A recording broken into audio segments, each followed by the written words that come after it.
Assalamualaikum warahmatullahi wabarakatuh. Nama saya Imam Akbar dengan N19 17 5 1 dari kelas B. Di sini saya akan menjelaskan tentang jurnal yang telah saya download, yaitu yang berjudul The iSpot Framework Distribute Data Processing for IceCube Neutron Observatory.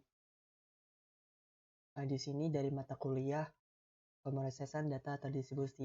Untuk abstraknya tersendiri, IceCube ini merupakan salah satu gigantor instrumen yang berlokasi di kutub selatan. Dirancang untuk mendeteksi neutrino kosmik, mengidentifikasi partikel materi gelap, dan mempelajari sendiri neutron berenergi tinggi. Simulasi detektor IceCube dan pemrosesan data ini membutuhkan sumber daya komputasi yang signifikan. Nah, pada jurnal ini menyajikan penjelasan rinci tentang iSpot, sistem manajemen terdistribusi ringan yang dirancang untuk memenuhi kebutuhan tersebut. Ini didorong dari database pusat untuk mengelola produksi massal, simulasi, dan analisis data yang dihasilkan oleh detektor IceCube. iSpot ini berjalan sebagai lapisan terpisah dari middleware dan dapat dimanfaatkan berbagai sumber daya komputasi termasuk grid dan sistem batch yang termasuk CRIM, HT Condor, dan PBS. Yang pertama adalah introduction.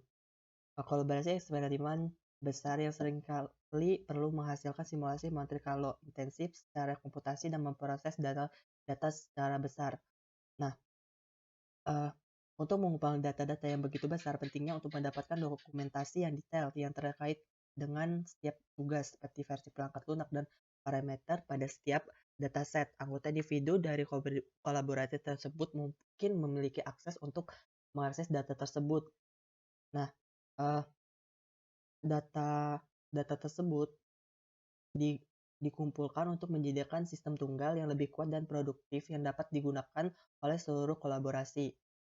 Ini ada The IceCube Detector. Nah, IceCube Detector ini yang kita lihat pada gambar satu ini untuk ilustrasinya, yaitu terdiri dari 5.160.000 sensor optik yang terkubur antara 1.450 sampai dengan 2.450 di bawah permukaan es di kutub selatan. Nah, di sini dirancang untuk mendeteksi interaksi neutron yang berasal dari astrofisika.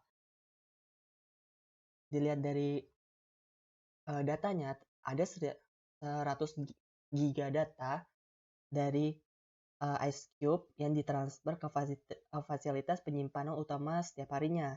Nah, setiap proses tersebut ada sekitar lebih dari 400.000 data pada tiap tahunnya. Setelah ditransfer, rekonstruksi peristiwa pertambahan yang lebih intensif secara komputasi dilakukan dan data disaring memilih peristiwa untuk berbagai analisis.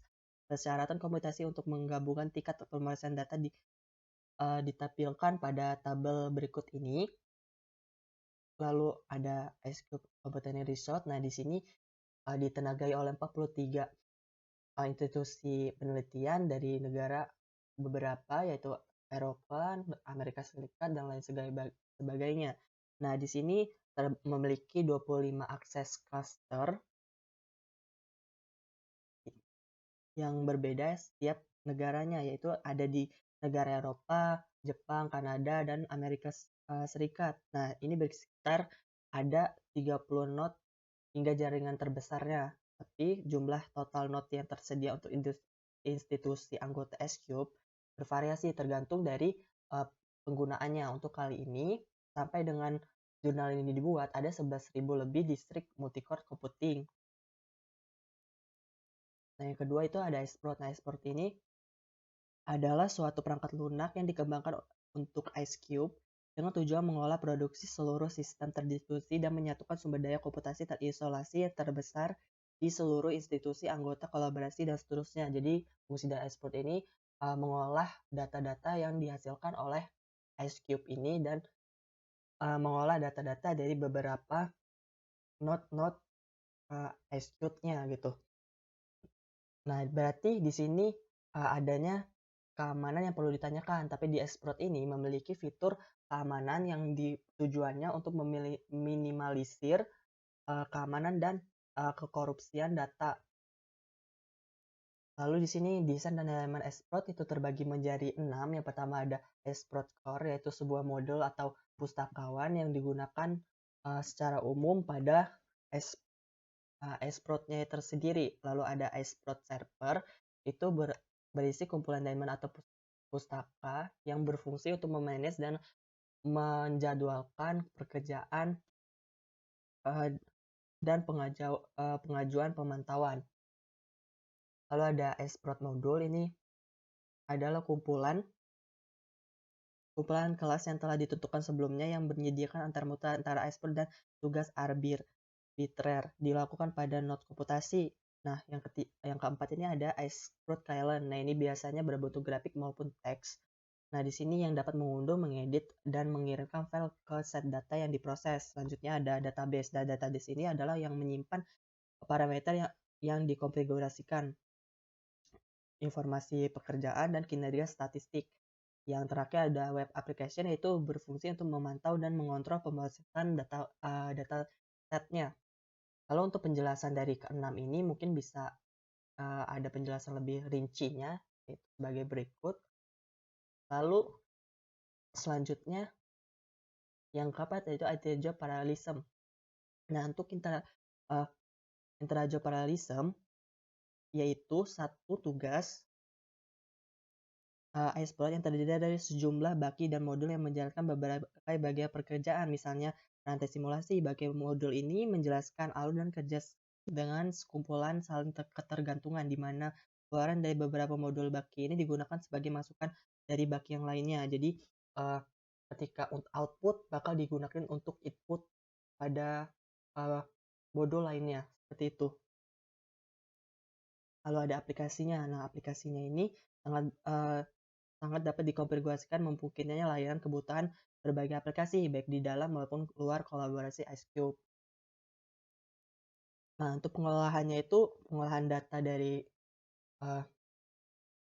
Icecube Detector ini bisa secara online juga, yaitu dengan cara data dikumpulkan dan melakukan beberapa proses, yaitu termasuk kalibrasi, rekonstruksi teks multiperistiwa, dan menyortir berbagai saluran analisis berdasarkan kriteria yang telah ditentukan sebelumnya.